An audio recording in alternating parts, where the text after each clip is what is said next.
coming to you live from Johannesburg. Thanks for staying with us on the Newsfeed PM edition. I'm Mphosa Thole. Now, former President Thabo Mbeki says he wouldn't stop criticising the ANC and its leaders in public. He met the Limpopo ANC executive on Thursday after they cautioned him after questioning President Cyril Ramaphosa's leadership. Mbeki told the delegation that he cared too much about the ANC to stop his public critique. Political commentator Rebone Tau joins us now for more on this. Very good afternoon to you, Rebone. Thank you for your time.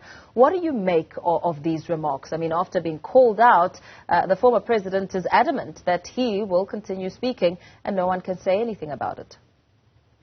Good afternoon, Mpho. Good afternoon to the viewers at home. I think also what is very interesting that Limpopo issues a statement before meeting the former president, you know, condemning him in that statement. Probably they should have actually gone to see him first before issuing the statement. But also reading on what transpired in the discussions. I mean, one of the things that the former president Mbeki says that he has been raising these issues internally, and he sees nothing wrong with also raising them externally. So it shows that there is a serious crisis in the ANC, because if he's been raising the issues internally and things remain the way they are in the ANC, that means that they're not hearing him. So, I mean, as a member of the ANC and former leader of the ANC, I think he's jealous of this organization that he has led and seeing it degenerate to the level that it has degenerated over the years. But also noting that he has also never taken responsibility, former President Thabo Mbeki, for anything, especially on what transpired building up to Polokwane, because the problem that we're seeing today also we can link them back to Polokwane. So, you know, a number of other political analysts and commentators, Rebone, have spoken to Mbeki being a hypocrite who's now using President Ramaphosa to cleanse himself, because he too had a lot to answer to and didn't at the time. You know, one thing, that's what I'm saying, that if you look at President Mbeki, you know, he never takes responsibility for anything, you know. The organization that he seems to criticize, that is led by President Ramaphosa, and also President Ramaphosa is in tatters because of him, you know.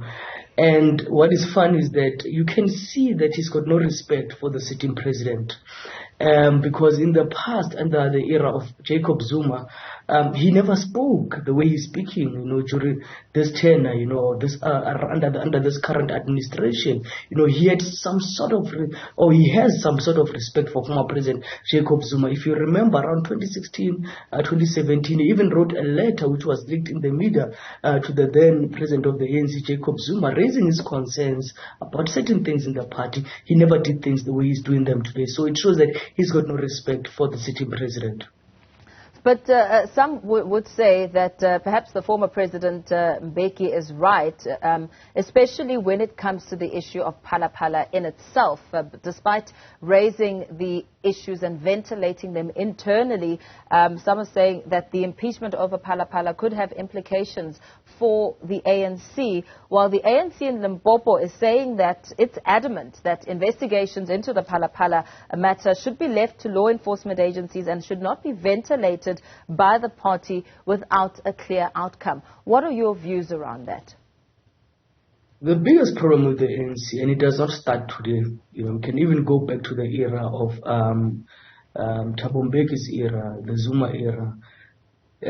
Presidents of the ANC are always powerful within the executive that they are leading. You know, they can never be held accountable for anything, you know.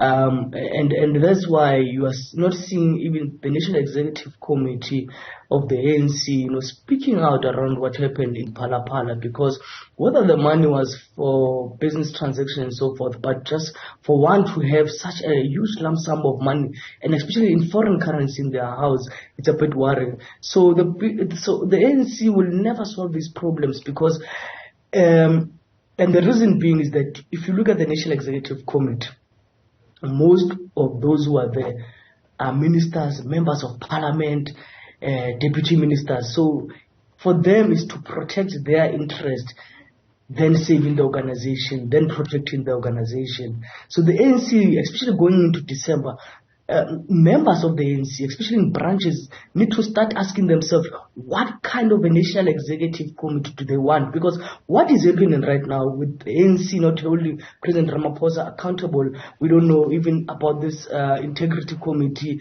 that yes, he did go. We don't even know, what are the outcomes of the integrity committee. Because President Ramaphosa, the funny part, every time he appears before the Integrity Committee, it's around issues of money. We know when he appeared the last time, it was around the CR17 accounts, of the money that was used, and now he's appearing again, it's pala.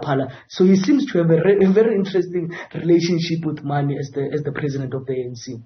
How far-reaching could the implications be, especially as we know that President Cyril Ramaphosa is looking to secure a second term as ANC president with some competition? I mean, some are saying the closest competitor so far is former Health Minister Zweli Mkhize. No, absolutely. Dr. Zweli Mkhize seems to be getting a lot of support, even in his home province, KwaZulu-Natal. He's been getting some nominations in some branches in Gauteng. So this race is between the two of them than the other candidates. But this is a very close conference. As things stand, I think we'll get a sense only at conference in December. And reason being, the policy conference this year, the way the ANC leadership made sure that it was held under difficult and different conditions, where branches of the ANC were never given an opportunity to go to the policy conference. So at least if there was a proper policy conference that we know of, that where branches participate, we could have gotten a sense by June already who is likely to who's got more numbers, in terms of the different provinces. But as things stand, we'll only know in plenary that who is actually commanding the support, because there's a lot of things that are happening. Some people are lying low because they're scared of being arrested, they're scared of the walks. So there's a lot happening. Yeah. And also, perhaps before we let you go, I mean, as we have been listening to the public venting of the former president by former presidents on President Ramaphosa, pardon me. You mentioned the part about how it really is perhaps showing us some insight on the internal battles within the ANC. So with that in mind, what does it mean for the party, especially the conferences around the provinces have spoken a lot about unity and rebuilding the ANC. These sentiments seem to be moving away from the sentiment of unity and rebuilding. The ANC has never started the process of unity or rebuilding the organization. The ANC continues to be an organization that is fighting with itself. And I mean, if you look at even right now, the most recent by-elections that have been taking place, you can see that the leadership of the ANC seems not to have interest or be bothered, because they are losing, in these by-elections. They don't have a plan, they don't have a strategy. Their focus and energy is more on factional battles, which continue to happen since 2017. This is one of the most not stable ANC that we have ever seen, in the ANC. Because normally, as a president, when you go for your second term, you are in charge, but things are so in tatters. His own faction, President Ramaphosa, is highly divided. It's got too many candidates. We have seen that Mdumiseni Ntuli, for an example, has been dropped, and Fikile Mbalula has been brought in as the SG candidate. But still, Mdumiseni is continuing with this campaign. You have Kensani Kuba, who's also continuing with a campaign. You've got now Senzo Mkhunu, you've got Oscar Mabuyane, Lamon. These are people of the same faction. So this says to you that within the faction of the CR22, there is no unity. The center is not holding. It's all about individualism. And this is why also we are seeing that the ANC is really in tatters. Because if a faction is not able to unite, that has got an impact on the organization, because they are dominating as a faction in the ANC.